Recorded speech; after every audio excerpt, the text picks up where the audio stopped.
नाज़रीन, ब्रेक से पहले हम बात कर रहे थे डॉक्टर शर्जील सुल्तान के साथ ज़ियाबतीस और आँखों की सेहत के हवाले से। आइए बातचीत का सिलसिला आगे बढ़ाएं।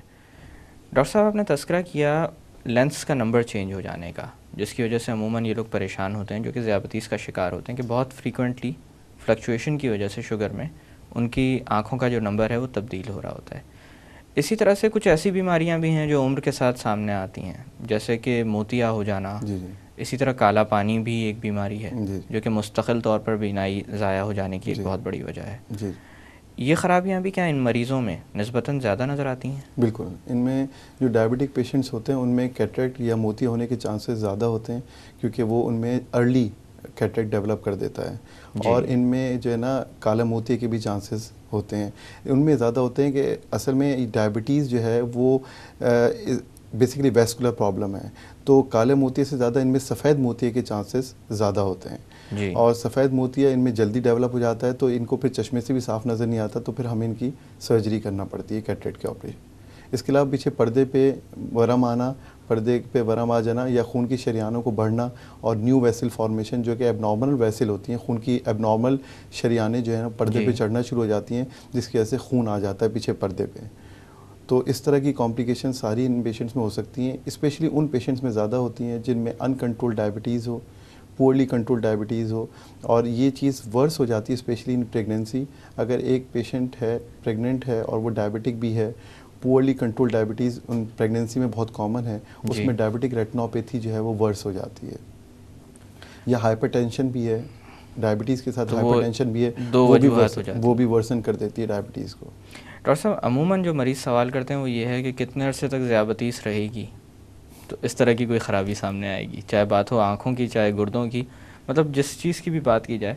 तो आँखों के हवाले से मैं आपसे पूछना चाहूँगा कि कितने अरसे तक ज़ियाबतीस रहेगी तो फिर आपकी आँखों के ख़राब होने के इम्कानात बढ़ जाते हैं? देखिए, ये इसके बारे में कोई कंफर्मेशन तो नहीं कह सकता कि जैसे 10 साल तक कुछ नहीं होगा, 10 साल के बाद शुरू हो जाएगा।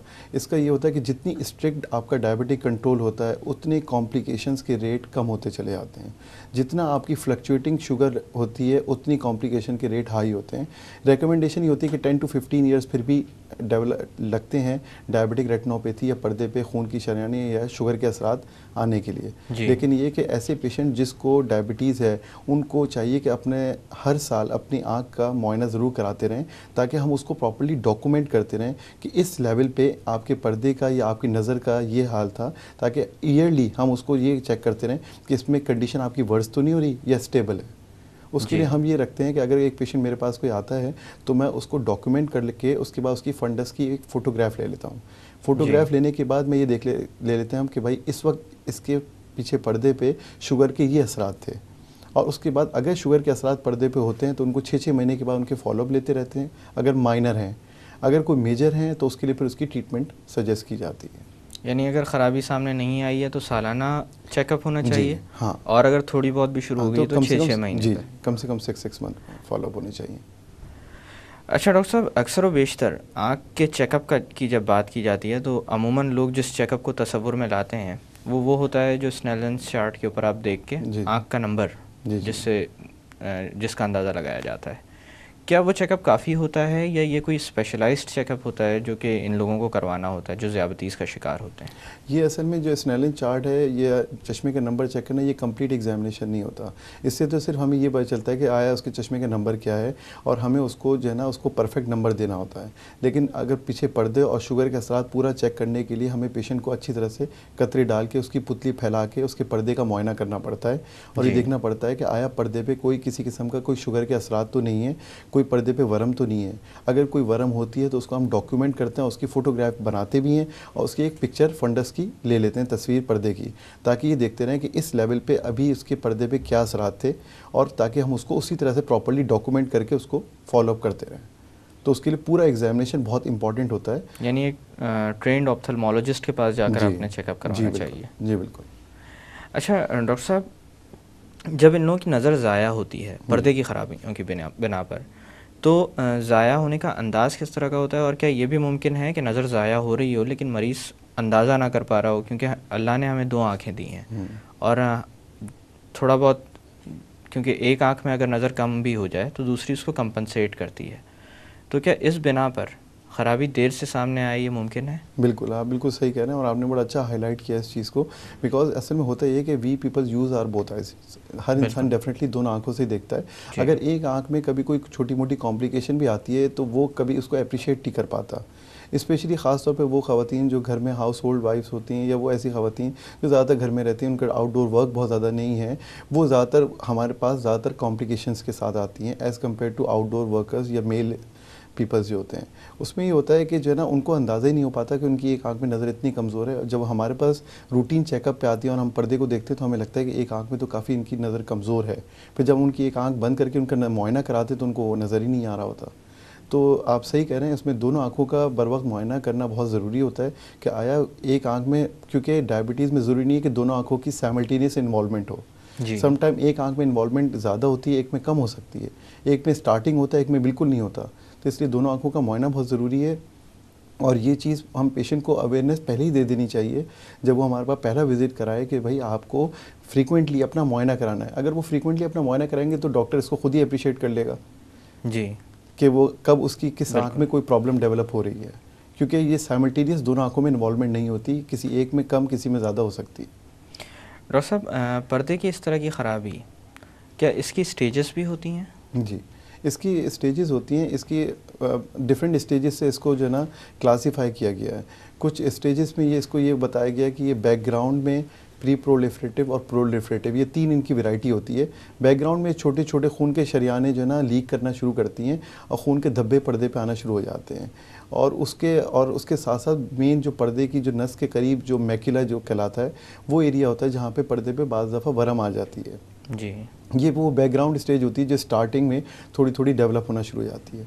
फिर दूसरी स्टेज एक होती है जिसमें प्री प्रोलिफरेटिव होती है, जिसमें ये होता है कि यही आहिस्ता आहिस्ता खून के धब्बों के साथ साथ पर्दे पे वरम और बढ़ना शुरू हो जाती है और पर्दे में कमज़ोरी डेवलप होना शुरू हो जाती है, वरम और बढ़ जाती है और एक वो खून के धब्बे और वो असरात जो कि पर्दे पे नहीं होने चाहिए वो भी आना शुरू हो जाते हैं, जिनको हम कॉटन वूल स्पॉट्स या हार्ड एक्सुडेट्स भी कहते हैं। तो ये आहिस्ता आहिस्ता वर्स जब होते हैं तो ये असल में होता ये है कि जितनी रिक्वायरमेंट डायबिटीज़ के लिए आँख को खून की सप्लाई के लिए चाहिए उतनी नहीं मिल पाती। आहिस्ता आहिस्ता जो पर्दा है वो इस्केमिक होना शुरू हो जाता है। इस्केमिक का मतलब उसको खून की शरियानें कमज़ोर होने लगती हैं और जितना एरिया उसको चाहिए खून की शरियान सप्लाई करने के लिए वो कम होना शुरू हो जाता है। जब कम होना शुरू हो जाता है तो क्या होता है कि एबनॉर्मल खून की शरियानें जो ना वो उस एरिया बनना शुरू हो जाती हैं उस एरिया को सप्लाई करने के लिए, ताकि खून की कमी वाक़ई ना हो। जी, ताकि खून की कमी वाक़ई ना हो, जिस एरिया को भी सप्लाई चाहिए, नरिशमेंट चाहिए वो मिलती रहे। लेकिन ये जो खून की शरियानें होती हैं एबनॉर्मल होती हैं तो ये जाके हेमरेज कर देती हैं, ब्लीडिंग कर देती हैं और जो है ना पेशेंट को अचानक ऐसा लगता है कि वो उसको आँख के सामने रेड आ गया, बिल्कुल उसको कुछ नज़र नहीं आ रहा, धुंधलापन भी है और ऐसा लगता है जैसे आँख के सामने सब लाल लाल नज़र आ रहा है। तो जब हम उसको चेक करते हैं तो हम देखते हैं वो ये तो आपके पीछे पर्दे पे खून आ गया है, तो उसके लिए फिर उसको पर्टिकुलर ट्रीटमेंट सजेस्ट की जाती है। इन स्टेजेस में से यह पर्दे की ख़राबी किस लेवल तक रिवर्सिबल होती है, यानी जो ख़राबी हो रही है उसको ठीक किया जा सकता है, और किस लेवल के बाद ये रिवर्सिबल हो जाती है, यानी कि बीनाई जितनी भी ज़ाया हो चुकी है वो मुस्तकिल हो जाती है?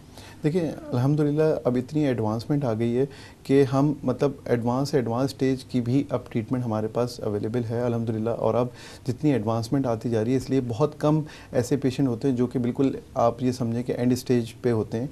तो कोशिश ये की जाती है कि मतलब प्रोलिफरेटिव स्टेज जो होती है उसमें जिसमें नई वेसल्स बन रही हैं, न्यू वेसल उस तक का इलाज है और उसके लिए प्रॉपर ऐसी सर्जरीज आ गई हैं जिसमें न्यू वेसल्स को काट के पर्दे को अपनी जगह पे सही से किया जाता है और सबको क्लीन किया जाता है।